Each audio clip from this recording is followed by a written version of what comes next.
So at Nintendo's E3 presentation this year, we finally got a taste of Fire Emblem 16, or Fire Emblem 3 Houses as it's now named. For this new trailer along with additional information, I thought it'd be interesting to go through the trailer and trying to analyze and theorize the trailer's contents. However, before looking at the trailer, let's look at the information that was already provided for the game. Since it's confirmed information for the game, it can also be used to build ideas or create connections within the trailer, if possible. The first thing the paragraph mentions is the game's setting, where they actually remember to name the continent. After that, it mentions how the player character can sometimes freely wander around and interact with other characters within the game, which allows the player to build relationships and gather information at some parts of the game. Obviously, this means support conversations will make a return. No duh. What can also be gathered from this bit is the player might need to interact with other people in order to progress further in the game at certain parts. The rest of the paragraph doesn't really provide any additional information, but there are some listed features to go along with the paragraph as well. The first bullet point talks about using formations to support units in battle. Going off the wording, this might be a replacement for the pair-up mechanic from Awakening Fates, which can provide different boosts in stats. What could help support this theory is how pairing up seems to be missing in the trailer. Plus, it'd be hard to imagine two units pairing up when each unit has a bunch of troops with them already. The second bullet point brings up the fact that the player can freely move around areas in some parts of the game, once more, so there's not much to talk about there. However, the third bullet point brings up the Church of Seros to attention, and how it exercises great power over the land and people. While this was mentioned in the paragraph and it could just be shrugged off as story elements, I think it's worth pointing it out here since it's listed as a feature, which more than likely means that it has some effect on the gameplay. It's rather hard to say what it'll do. A guess I would make is that the church will allow units to promote, from how the church is described along the statues of Mila and Echoes allowing units to promote. As of the last bullet point, it talks about how the player can meet with the three main characters. It doesn't tell much other than confirming that there will be a player character. Going off the footage in the trailer, the player character will be a unit on the battlefield, just like Robin and Chris. The player character will also be using a sword within the game. With the additional information out of the way, let's talk about the trailer itself. And the most obvious thing about the game is that there will be 3 different houses, which will more than likely be fighting each other.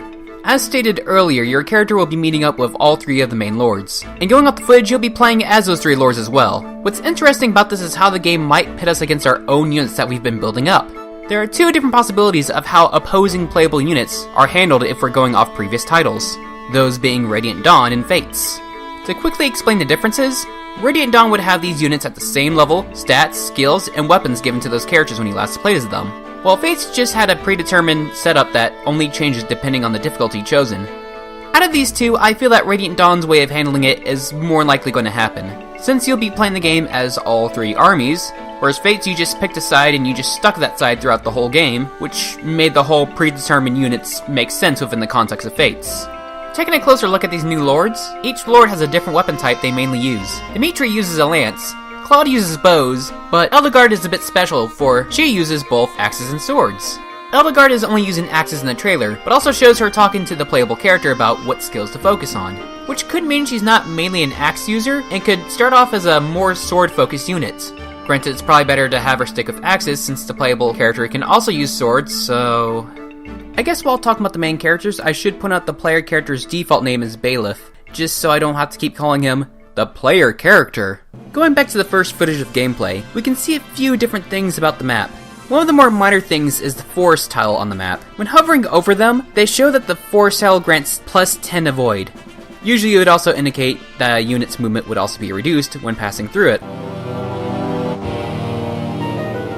along with how much defense the forest would increase, which would be plus 1 defense, but those seem to be missing. The reduced movement could simply function like it always had, by requiring 2 spaces to move 1 space through these tiles, but what's really odd is the fact the game doesn't tell you about the defense increase the forest would provide, but considering that forest tiles usually give plus 20 evade rather than 10, it's safe to say that the forest tiles have been nerfed in this game.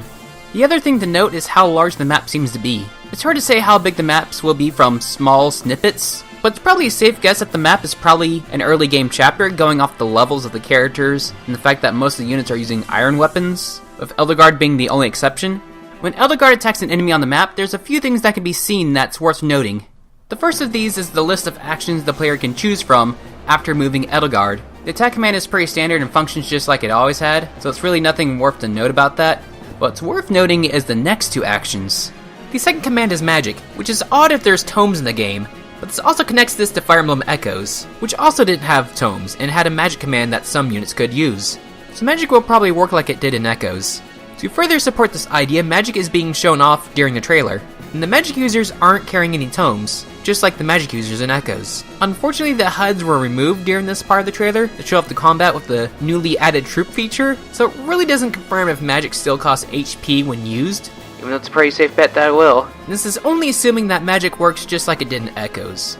Speaking of being just like Echoes, combat arts make a return as well. In Echoes, combat arts where special attacks are passive abilities that characters can learn from their equipped weapons, shields, or rings after fighting enough times. However, combat arts might be gained through other means, seeing how weapons can break once more. This could relate back to where Eldegard was asking Bailiff about which skills to focus on, or perhaps it ties within the previously mentioned Church of Seros.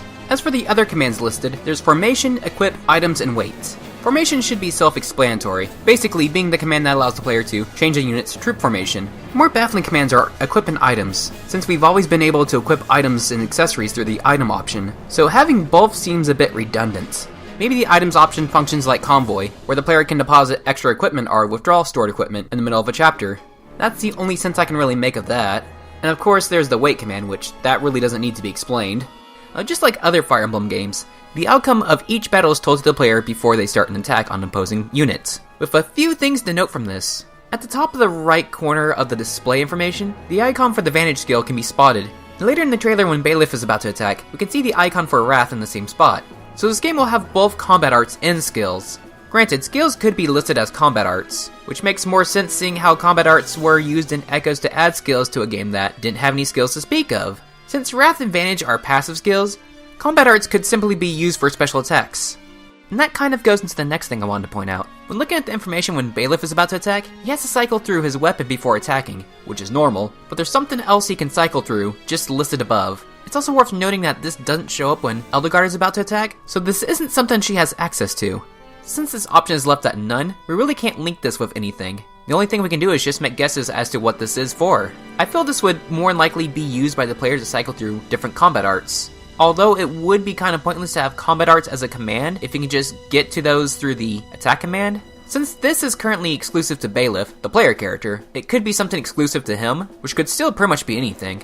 The other thing to note is the lack of the upwards and downwards arrows when getting ready to attack. These would usually indicate advantages and disadvantages caused by the weapon triangle. Because of this, there might be no weapon triangle in the game, which is kind of odd since the reason it was taken out of Echoes was due to the fact that axes were pretty much non-existent in that game, which would be quite the imbalance. With there being no weapon triangle, it also brings up the question of, why should I carry more than one weapon type, since we know that Eldegard can use both swords and axes. Also, bows can now naturally attack at range 1. And that should cover all the major things about this game. So now let's talk about the smaller things shown off in the trailer. The biggest of these small things is easily the ability to zoom in on the battlefield, and when the player zooms in, they'll be able to see the formations of both their units and the enemy units. There's also a minimap that'll display on the bottom right corner, which displays how far a unit can move along their attack range, which oddly enough, Eldegard has a 1-2 range. Perhaps she's able to use magic. I should also probably mention the lines that come out of the enemies when moving units across the map. With the camera zoomed out, the lines seem to be focused on the player's units, which I'm assuming that the lines are informing the player which enemy units can attack which of their units. Or maybe it shows what the enemy units are aggroed on, since they all seem to be focused on Eldegard when she's getting ready to attack. When the camera zoomed in, the lines seem to be focused on the player's archer, with only one of the enemy units changing their focus on the unit that's about to attack, which helps support the idea that the lines indicate which units they're focused on. Kind of interesting that you'll be able to see which units the enemies will go after, and it can certainly be used to one's advantage. As for the rest of the minor details, it seems that monsters are making a comeback, so the player can probably grind up levels in between chapters, and the critical attack animation seems to be a lot faster now. As for my final thoughts on what was shown so far of the game, it looks promising to say the least, but there's certainly some questionable design choices in terms of mechanics from what we've seen so far.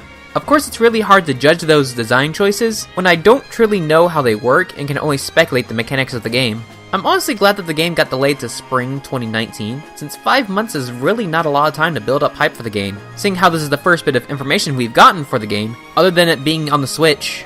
I do, however, find the name a little dumb and kind of plain. They could have tried to fancy up the name a little and called it something like Romance of the Three Kingdoms or something like, oh, wait, that name's kind of taken. The song that played in the trailer sounds really nice, although I'm hoping it's not in the final game, since it honestly sounds out of place in a Fire Emblem game. Unless we're talking about this game. I'm glad that they're not trying to make it just like Awakening again, and trying new things, or just simply bringing back things that could work for this title, rather than putting stuff in because it worked in Awakening, without knowing why it worked in the first place. What I'm excited about the most is the possibility of controlling 3 different armies, which is easily the second best thing from Radiant Dawn. While it could be a bit of a bias since Radiant Dawn is my favorite Fire Emblem game, I do feel like it brings an interesting dynamic within the game where you build up different armies, only for you to later face that same army that you've built and raised, which really made those fights seem a lot more meaningful, and probably left the biggest impact any Fire Emblem game has ever left. Anyway, that is my analysis and quick thoughts of the newest Fire Emblem game.